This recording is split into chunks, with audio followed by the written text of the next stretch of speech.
kesepakatan kita pada saat evaluasi kemarin dalam FGD, saya kebagian untuk presentasi tentang international networking, gitu ya, untuk melihat peluang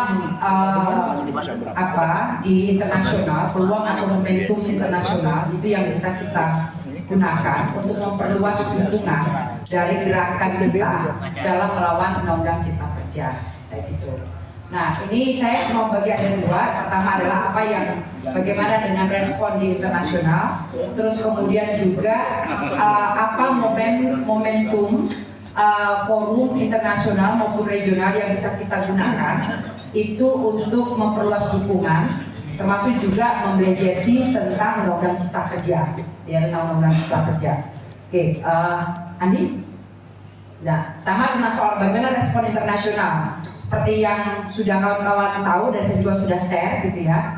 Itu di ILC, saya ngambil yang yang terkait aja itu di ILC 2023 kemarin. ILC itu adalah satu forum konferensi International Labour Conference yang diselenggarakan oleh ILO setiap tahun, dan biasanya itu setiap Juni, gitu ya, setiap Juni. Dan di minggu kemarin itu ILC yang ke 101, 2, dan 103.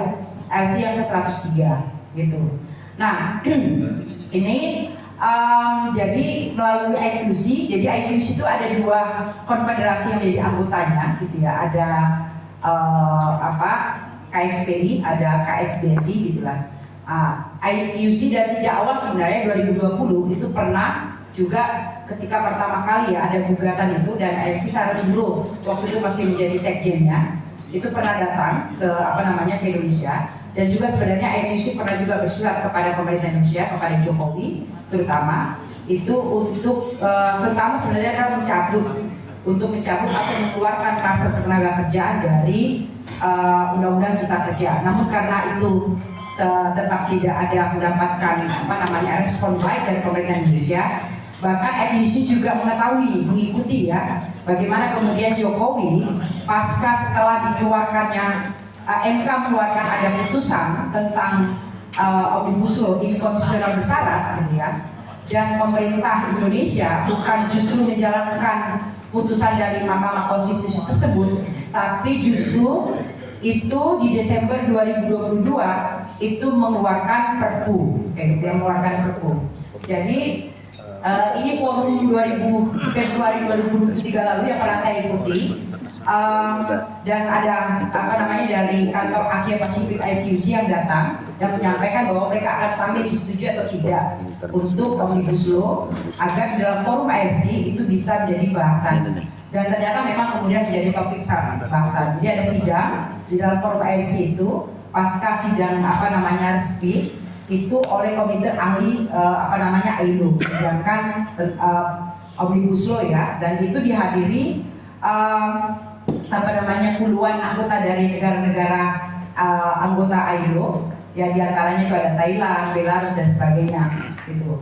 Nah, pemerintah Indonesia juga itu dihadiri resmi itu oleh perwakilan pemerintah, kemudian oleh beberapa dirjen di sana, termasuk si Rumondang Aryani Rumondang, terus kemudian dia para dirjen, terus juga ada perwakilan pengusaha, termasuk juga ada asosiasi pengusahanya yang hadir, terus kemudian juga serikat pekerja, serikat buruh Indonesia yang hadir. Nah, di dalam sidang ILC itu juga cukup banyak menyoroti terkait dengan beberapa yang berkaitan dengan konvensi ILO, mana yang dilanggar dari penyusunan undang-undang cipta kerja maupun juga dampak dari setelah undang-undang cipta kerja itu diterapkan, gitu. Nah, konvensi yang related dengan itu adalah konvensi 98, ya, di mana dalam proses awal pembuatan undang-undang cipta kerja serikat buruh tidak ada dilibatkan, ya. Itu jadi lebih banyak memang itu membahas terkait dengan itu. Nah, meski memang ada pro kontra, gitu ya, ada beberapa perwakilan pemerintah, perwakilan pengusaha dari negara-negara anggota ILO yang hadir dalam sidang forum sidangnya komite ahli itu, yang memberikan bukan apresiasi, tapi ada ini ide bagus, ini konsep yang baik segala macam. Tapi ada juga yang kemudian menganggap bahwa itu tidak baik, ya itu tidak baik. Selain soal prosesnya, termasuk tentang isinya, ya terutama ketika serikat buruh juga kemudian bisa memaparkan dampak dari penerapan Undang-Undang Cipta Kerja, di mana misalnya PHK semakin masif karena dipermudah, karena tidak ada lagi misalnya perusahaan itu harus mengajukan izin misalnya ke pengadilan hubungan industrial kan gitu. Cukup dengan melaporkan saja rencana PHK-nya kepada Depnaker dan diserahkan PHK. Buruhnya setuju ya sudah gitu ya. Terus kemudian juga hilangnya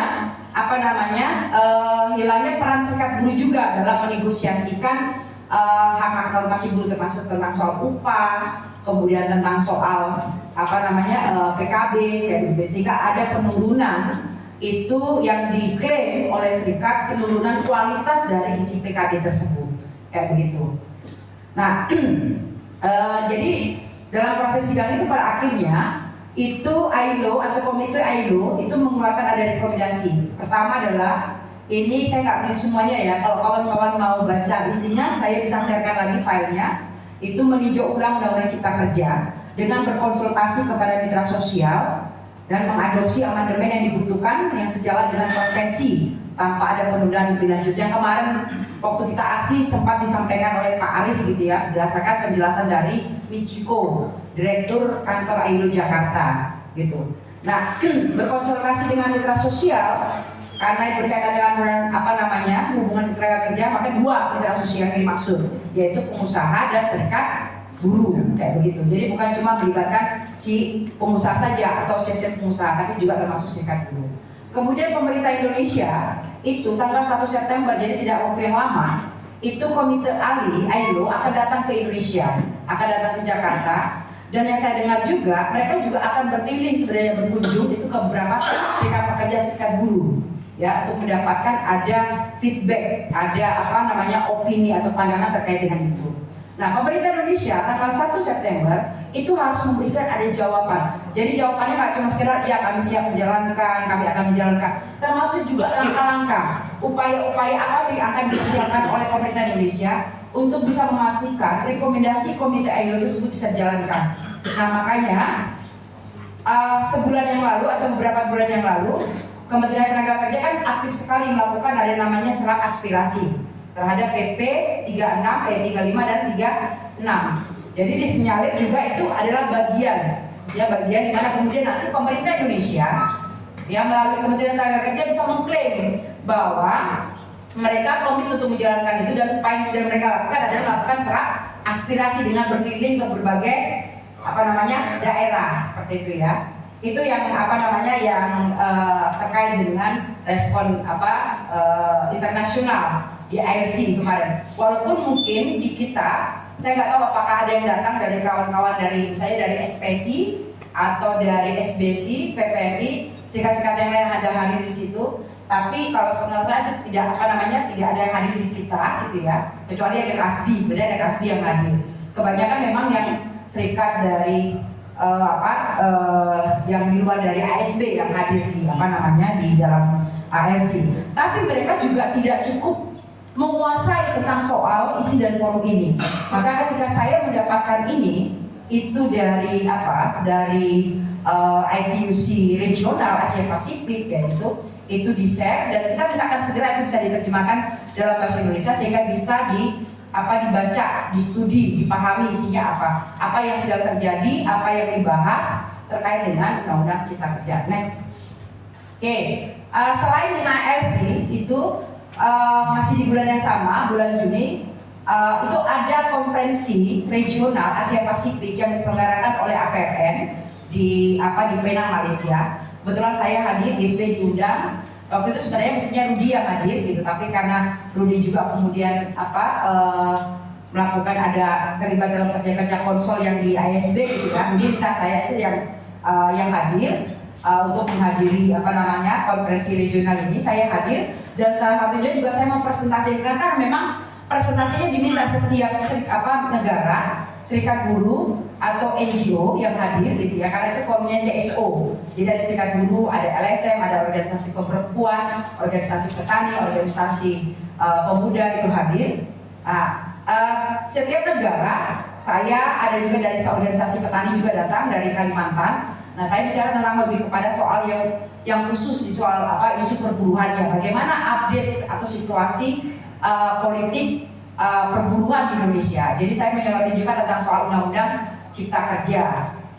Terus kemudian dan juga dampaknya ya, yang juga dampaknya. Jadi setiap 5 hari di dalam pertemuan itu saya selalu mengekspos gitu ya, mengekspos tentang undang-undang Cipta Kerja itu. Karena ada sinyal begini kawan-kawan, Jokowi kemana-mana dalam beberapa forum-forum internasional ataupun juga kunjungan negara yang dia lakukan, bahkan di dalam pertemuan misalnya G20 di Bali tahun lalu, ya G20 di Bali tahun lalu, kemudian G7 ya yang juga diundang juga G7 di Jepang kemarin. Itu Jokowi juga diundang, itu juga banyak bicara tentang soal undang-undang Cipta Kerja. Ya karena undang-undang Cipta Kerja ini kan memang undang-undang itu untuk mempermudah masuknya investasi. Jadi Jokowi jualan nih, undang-undang Cipta Kerja ini dijadikan satu produk jualan Jokowi, bahwa Indonesia itu sudah mempersiapkan satu produk undang-undang yang bisa mempermudah masuknya untuk investasi. Berbeda dengan undang-undang sebelumnya yang saling tumpang tindih dan kontradiktif antara peraturan di daerah dengan peraturan di nasional seperti itu. Terus kemudian itu ada konferensi rakyat global anti APEC gitu ya. Itu disettle Agustus kemarin. Itu sekarang di settle. Nah di forum ini juga saya memanfaatkan itu melalui Billy. Billy ini dia koordinator dari PIO Workers berbasis di Amerika, yang juga menjadi jaringan GSBI yang banyak bantu untuk mengkampanyekan kasus-kasus buruh yang dipotong upahnya pada saat pandemi COVID tahun lalu gitu. Jadi Billy itu berkampanye itu untuk mengkampanyekan menyerang brand-brand yang tidak bertanggung jawab itu untuk membayarkan kembali upah buruh yang dipotong di rantai pasok mereka, di supplier mereka pada saat pandemi kemarin. Kemudian juga melalui Eni Lestari yang tadi, Mbak Eni tadi dari IMA gitu ya, karena kebetulan dia juga hadir. Dia hadir itu sebagai IMA, International Migrant Alliance, karena di sana juga ada banyak forum, karena dia konferensi rakyat, jadi ada banyak macam-macam topik, isu. Nah jadi saya melalui Eni itu memang baru pertama kali, seperti kayak dia bilang baru pertama kali saya berikan ada dokumen-dokumennya untuk dia bisa baca, dia bisa pelajari undang-undang Cipta Kerjanya, khususnya tentang soal pasar tenaga kerjaan, termasuk juga bahan analisis, terutama karena kita ASB tidak punya itu, jadi saya pakainya memang punya GSBI, ya, dokumen analisis GSBI terhadap undang-undang Cipta Kerja, gitu. Yang ini pelajari dan juga Billy. Jadi dalam ketika satu forum itu, Billy dan Eni itu berkolaborasi kemudian mengajak para peserta dari kurang lebih 20 negara itu untuk bisa memberikan solidarity message untuk gerakan buruh Indonesia dalam perjuangan melawan undang-undang Cipta Kerja. Oke. Itu yang sudah jalan, itu yang sudah berjalan. Lalu kemudian adakah peluang, adakah momentum konferensi atau forum regional dan internasional yang bisa kita gunakan untuk bisa lebih memperluas lagi kampanye kita, gerakan ASB itu dalam melawan undang-undang Cipta Kerja, membelejeti si pembuat kebijakannya, gitu ya, si pembuatan kebijakannya, gitu. Nah, yang pertama saya sudah share-kan ini pada saat rapat evaluasi ASB di Sekretariatan ASB di Cilandak kemarin gitu ya. Itu ada Asian Civil Society Conference atau Asian People Forum. Nah, karena bertepatan Indonesia itu menjadi presidensial ASEAN gitu ya, presidensial ASEAN atau jadi ketuanya ASEAN, menjadi host ASEAN. KTT ASEAN Summit yang ke-43, ada 42 setahun ini, ada 2 ya. Itu di bulan Mei kemarin itu di Bajo itu mana ya? NTT. Labuan Bajo itu di NTT bulan Mei kemarin, itu terlewatkan oleh kita. Terus kemudian yang berikut yang terdekat itu nanti di September. Jadi ada 2. Jadi ada Asian People Forum, ini kegiatan 1 tahun. Dia kegiatan yang selalu membarengi dari forum resmi yang diselenggarakan oleh para pimpinan tinggi pemerintah-pemerintah dari negara ASEAN. Ya, KTT ASEAN ke-43 akan diselenggarakan di Jakarta, itu di Jakarta Convention Center tanggal 5 sampai tanggal 7 September. Nah, sebelumnya itu akan ada namanya Asian People Forum atau Asian Civil Society Conference, ya, konferensi rakyat sipil ASEAN. Itu yang akan diselenggarakan 1 sampai 3 September di Unika Atmajaya Jakarta. Ini bebas, siapa saja boleh berpartisipasi, boleh mendaftarkan diri menjadi peserta, termasuk juga menyelenggarakan set event atau workshop gitu, Tapi saya cek kemarin terakhir 2 hari yang lalu, itu ternyata untuk set event dan workshop sudah penuh full, nggak ada tempat gitu. Jadi hanya boleh mendaftar itu untuk menjadi peserta saja. Nah, KTT ASEAN, kita tahu kawan-kawan, anggota dari ASEAN itu cuma ada 11 negara, ya. Tapi untuk KTT ASEAN, karena dia sekaligus juga puncak dari KTT Asia Timur, gitu ya, Asia Timur, itu akan dihadiri selain dari 11 negara anggota ASEAN, itu juga akan dihadiri oleh 10 negara di luar dari ASEAN, yang disebut namanya mitra, ya, itu mitra. Itu ada Amerika Serikat, ada Australia, Selandia Baru. Ini resmi karena ini ada di websitenya Inan ASEAN. Ya, ini resmi. Amerika, Australia, Selandia Baru, India, Cina, Jepang, Rusia, dan Korea Selatan. Yang mereka juga sebenarnya hadir di dalam pertemuan G20, pertemuan G7 kemarin, dan juga di APEC kemarin, gitu. Ya, di APEC kemarin. Nah, terus mereka akan hadir juga di dalam forum KTT ASEAN Summit yang ke-43. Next, Andi. Oke. Tema dari Asia Civil Conference atau Asian People Forum itu adalah Reclaim Safe Space, Restoring Democracy and Equality in Southeast Asia, atau merebut kembali ruang aman, memulihkan demokrasi dan kesetaraan Indonesia. Itu dia forum ininya, rakyatnya, forum rakyat Asianya, itu temanya. Terus kemudian sementara untuk di KTT ASEAN Summitnya sendiri itu ada setidaknya 7 yang akan menjadi tema utama atau isu pokok yang akan jadi pembahasan, ya, oleh para pimpinan-pimpinan negara.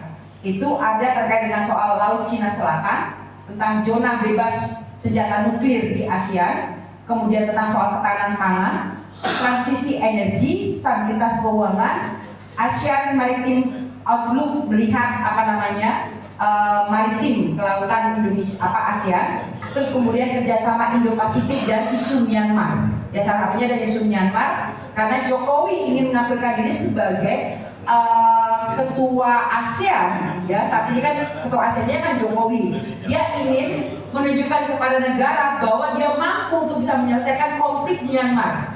Ya, konflik Myanmar. Karena Jokowi menargetkan diri sepasca dia tidak menjadi presiden, dia akan menjadi sekretaris jenderal PBB. Gitu. Jadi dia mempromosikan itu sebagai seorang presiden, ya, seorang tokoh negara yang itu mampu menyelesaikan konflik Myanmar di tengah banyak negara yang tidak bisa mampu menyelesaikan konflik Myanmar. Nah, sekarang yang kemudian banyak melalui Andi Gani, itu dia sebagai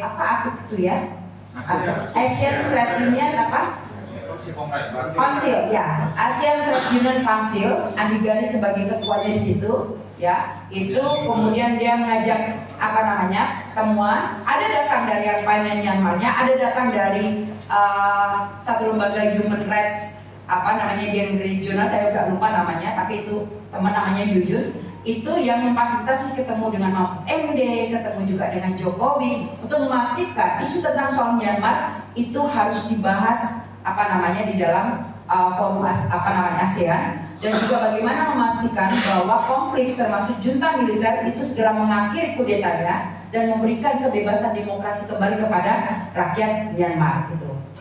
Nah, terus next Andi, itu kalau yang pertama Asian People Forum bersamaan dengan back-to-back forum dengan KTT ASEAN Summit. Nah, yang berikutnya itu ada annual meeting IMF World Bank Group, ya. yang akan diselenggarakan tanggal 9 sampai 15 Oktober di Marrakesh, Maroko, gitu. Annual meeting IMF World Bank Group ini itu akan berfokus pada 3 isu utama melihat ekonomi global.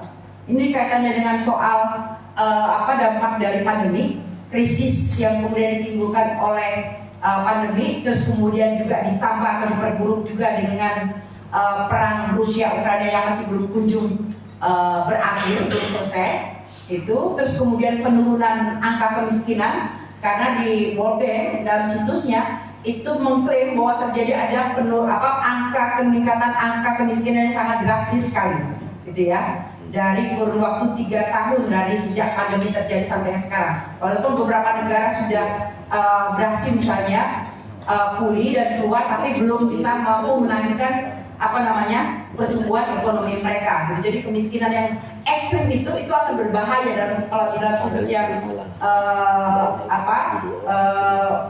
annual meeting ini mengatakan begitu, bahwa kalau kemiskinan, peningkatan angka kemiskinan yang sangat ekstrim itu dibiarkan oleh negara, oleh dunia, itu akan membuat dunia itu akan terjadi namanya chaos, karena terjadi ada ketidakseimbangan, ya, ketimpangan ekonomi seperti itu. Terus kemudian bicara tentang soal pembangunan dan kerjasama ekonomi. Tidak hanya ada 2 forum, sampai di akhir tahun 2023 ini, itu yang saya nggak tahu apakah kita akan melihat ini juga sebagai satu peluang kita untuk kemudian bisa masuk, bisa terlibat, ya, itu untuk mengkampanyekan lebih luas lagi tentang perlawanan kita, gitu ya, tentang perlawanan kita terkait dengan Undang-Undang Cipta Kerja, termasuk juga mungkin mengekspos tentang soal Undang-Undang Cipta Kerja lebih banyak, terus kemudian lebih dalam lagi, termasuk juga si pembuat kebijakannya, gitu ya, menggambarkan bagaimana Jokowi yang kemana-mana selalu menggambarkan dirinya sebagai presiden yang sangat demokratis, sangat Indonesia adalah negara yang sangat ada hukum segala macam itu, tapi Jokowi untuk kegigihannya untuk tetap mempertahankan Undang-Undang Cipta Kerja, dia berani itu menabrak konstitusi itu sendiri, ya begitu. Mungkin 2 itu saja, saya tak terlalu panjang dan presentasinya terkait internasional networking. Terima kasih.